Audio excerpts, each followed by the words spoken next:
ICC cricket world कप में हिस्सो वठंदड़ 10 टीमुनि मां पाकिस्तानी वाहिद टीम आहे जेका हींअर ताईं पंहिंजे 15 रुकनी स्क्वाड जो ऐलान नाहे करे सघी। इन हवाले सां बोर्ड ज़रियनि दावा कई आहे त PCB मैनेजमेंट कमेटी जो चेयरमैन ज़का अशरफ चाहे थो त पहिरें एशिया कप जी कारकर्दगीअ जो जाइज़ो वरितो वञे ऐं खामियुनि खे नज़र में रखंदे स्क्वाड जो ऐलान कयो वञे। इन सिलसिले में गुज़िरियल ॾींहुं PCB हेडक्वार्टर लाहौर में चेयरमैन ज़का अशरफ जी सरबराही में रिव्यू कमेटी जो इजलास थी गुज़रियो। इजलास में कप्तान बाबर आज़म ऐं PCB टेक्निकल कमेटी जे मेंबरनि खां सवाइ director cricket Mickey Arthur, coach Bradburn ऐं क़ौमी टीम जे fast bowling coach Morne Morkel video link ते इजलास में हिस्सो वरितो, पर अहम इजलास मां चीफ सिलेक्टर इंज़मामुल हक गायब रहियो। इजलास में टेक्निकल कमेटी ऐं PCB चेयरमैन इन सूरतहाल ते काफ़ी ॻणतीअ जो शिकार नज़र आयो त लखें रुपया माहवार पघार खणंदड़ इंज़मामुल हक जो हेॾे वॾे इजलास में बिना कंहिं सबब जे शामिल न थियण अफ़सोस जोॻो अमल आहे। ॿिए पासे रिव्यू कमेटी जे इजलास में शिरकत कंदड़ कप्तान बाबर आज़म ऐं डायरेक्टर क्रिकेट मिकी आर्थर जा जवाब बि एशिया कप जी शिकस्त खां पोइ ऐं आलमी कप खां अॻु वधीक ॻणतीअ जो सबबु बणिजी विया आहिनि। बाबर आज़म ऐं मिकी आर्थर एशिया कप जी नाकामी जो समूरो मलबो इवेंट जे मसरूफ़ शेड्यूल ऐं ख़राब मौसम ते विझण सां गॾु पंहिंजी नाक़िस रिथाबंदीअ जो एतिराफ़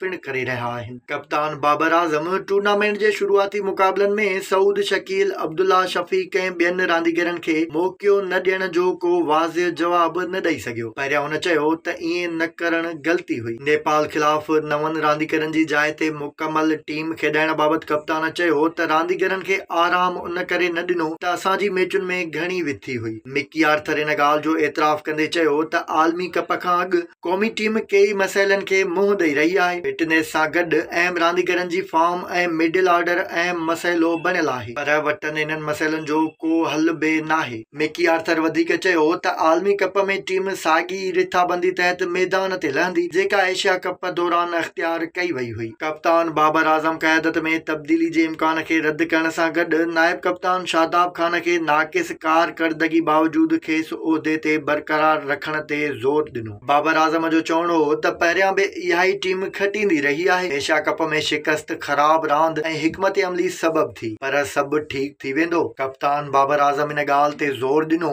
त फास्ट बॉलर वसीम जूनियर, इज़ाफ़ी wicket keeper Mohammad Haris Asia cup में उमीदुनि ते पूरा न लथा, पर इन बावजूदि हू आलमी कप में खेनि मौक़ियो ॾियणु चाहे थो।